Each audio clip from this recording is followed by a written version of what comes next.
आप peoples representation act में इस बात को पढ़ लीजिए कि चुनाव संबंधित जितने भी काम होंगे वो ज्ञानेश कुमार के जिम्मे होंगे, और लॉ एंड ऑर्डर के जितने भी काम होंगे वो मुख्यमंत्री के जिम्मे। ये एक गलत भ्रांति फैलाई गई है। इसका आपको बता दूं आनंद जी, माफी चाहता हूं ये आप यहाँ पर माफी चाहता हूं, एक ही लाइन अगर आप इजाजत दें। ऐसे नहीं, अच्छा सॉरी, आपके बाद बोलूंगा, सॉरी माफी, आपके बाद बोलूंगा। सचिन भाई, जैसे आप अभी जफर भाई को लेके इरिटेट हो रहे थे ना, मैं तो आपको लेके कभी नहीं हो सकता। सॉरी, लेकिन मैं सिर्फ इतना कह रहा हूं कि कॉन्स्टिट्यूशनल पोजीशन यही है कि लॉ एंड ऑर्डर सिचुएशन जो है वो काम चलाऊ मुख्यमंत्री तब तक देखेगा जब तक कि नया मुख्यमंत्री नहीं ले लेगा। आज के डेट में मर्डर होगा, उसका इन्वेस्टिगेशन ज्ञानेश कुमार नहीं कर सकते सर, उनका काम खत्म हो गया ज्ञानेश कुमार का।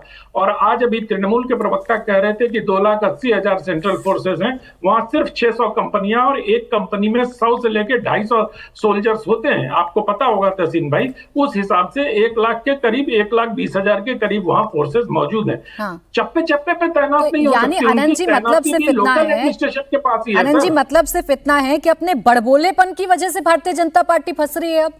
भाई ये तो उनको भी पता था ना कि गैप रहेगा, ये विंडो रहेगी, हम कुछ कर नहीं सकेंगे, लेकिन घूम घूम कर इनके नेताओं ने कहा ना कि कोई बाल भी बाका नहीं कर पाएगा। मुझे याद है ना 4 मई के बाद कोई बाल भी बाका नहीं कर पाएगा। बिल्कुल ठीक है। ये चुनाव पूर्व दिए गए बयान अपने कैडर को उत्साहित करने के लिए, उसको आप लॉ एंड ऑर्डर से नहीं जोड़ सकती, क्योंकि लॉ एंड ऑर्डर का मामला जो है चुनाव के बाद दूसरे तरीके से चलता है। और पिछले चुनाव में देख लीजिए 2021 में जितनी हिंसा हुई थी प्राची जी, उतनी हिंसा क्या हो रही है अभी। हमें थोड़ा कंपैरिजन पे भी चलना चाहिए। हम इन हिंसा, जितनी हिंसा हो रही है वो गलत हो रहा है, उसकी निंदा की जानी चाहिए, भर्त्सना की जानी चाहिए। लेकिन 2021 के मुकाबले 2026 में हिंसा की संख्या लगभग नगण्य है। ठीक है सर, हम कंपैरिजन कर लेंगे, हमें देखा हम कंपैरिजन कर लेंगे, और हम तो कंपैरिजन लगातार कर ही रहे हैं और कंपैरिजन के हिसाब से ही चीजें बता रहे हैं। लेकिन अभी वो बीजेपी के नेता जो ये कह रहे थे ना घूम घूम करके कोई कुछ भी नहीं करेगा, अभी वो पीड़ित वाली अवस्था में है।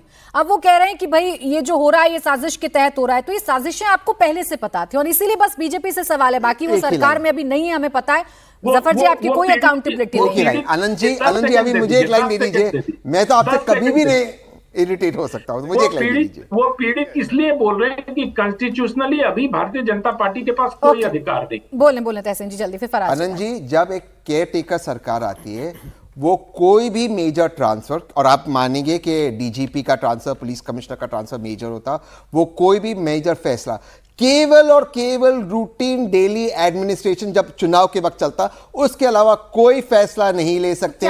और ये कॉन्स्टिट्यूशनल प्रोविजन एक नहीं 4 सुप्रीम कोर्ट जजमेंट ने बताया में नहीं आता, नहीं कर सकते। ये रूटीन में नहीं आता। नहीं, उन्होंने क्या कहा कि उन्होंने जो कहा मैं बताता हूं, उन्होंने कहा डीजीपी डीजी वगैरह ये ममता जी को रिपोर्ट करते हैं, तो क्या उनको सस्पेंड कर सकते हैं? ये सारे जो वहां पे प्रावधान लगाए गए, एक मिनट 10 सेकंड दीजिए आनंद जी, ये सारे जो वहां से आए, जो कंपनीज आए सीआरपीएफ के, इनको लाने वाले इलेक्शन कमीशन है।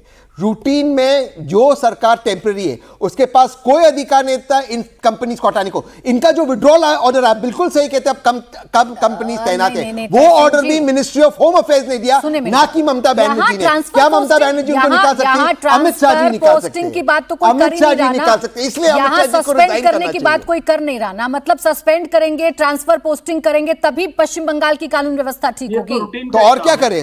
वैसे ठीक नहीं होगी। फेल हो गए ना वो, तो वो फेलियर हुए कैसे? इसकी जिम्मेदारी किसके पास है? जो कंपनीज आई थी तो गृह मंत्रालय, करेक्ट, फेल हुए कैसे? उसकी जिम्मेदारी किसके पास? उसकी जिम्मेदारी अमित शाह जी की, अमित शाह जी को रिजाइन करना चाहिए। इतने कंपनीज को क्यों निकाला बाहर, यही मैं पूछ रहा हूँ। आनंद जी आप भी मुस्कुरा रहे हैं, आप जानते हो मैं सही हूँ। अमित शाह जी को रिजाइन करना चाहिए, सारी कंपनीज को बाहर निकाल दिया। ममता जी हैं, बोले आनंद जी छोटा सा रिस्पॉन्ड कर दें जो तहसीन जी कह रहे हैं। इतना कह रहा हूँ कि तहसीन भाई बहुत, आप अपने केस की बड़ी अच्छी पैरवी कर लेते होंगे, कोर्ट में मैंने कभी सुना नहीं है, लेकिन बस वही है कि आप अर्ध सत्य बताते हो। सुप्रीम कोर्ट ने अपने चारों डिसीजन में ये कहा है कि डे टू डे का काम जो होगा वो काम चलाऊ मुख्यमंत्री, जिसे केयर टेकर गवर्नमेंट करते हैं, और यही राज्यपाल उनको कम्युनिकेट भी करता है कि शासन व्यवस्था सुचारू रूप से चलती रहे, इसलिए आपको केयर टेकर बनाया जाता है। ठीक है, मेरा कॉन्स्टिट्यूशनल पोजीशन सिर्फ ये है। ओके, फराज जी अब चिंताएं यूपी को लेकर भी बढ़ गई हैं। आज भी जो कह रहे थे अखिलेश यादव, वो एग्जाम्पल भी दे रहे थे और ये भी कह रहे थे कि उत्तर प्रदेश में भी ऐसे ही उदाहरण हमें देखने को मिलेंगे, उत्तर प्रदेश में भी ऐसा ही होगा। वहां तो हमने अयोध्या हरा दिया है, तो हमसे तो ज्यादा बदला लेंगे। ये डर क्यों है? ये क्यों आपकी चिंताएं, आशंकाएं बढ़ रही हैं?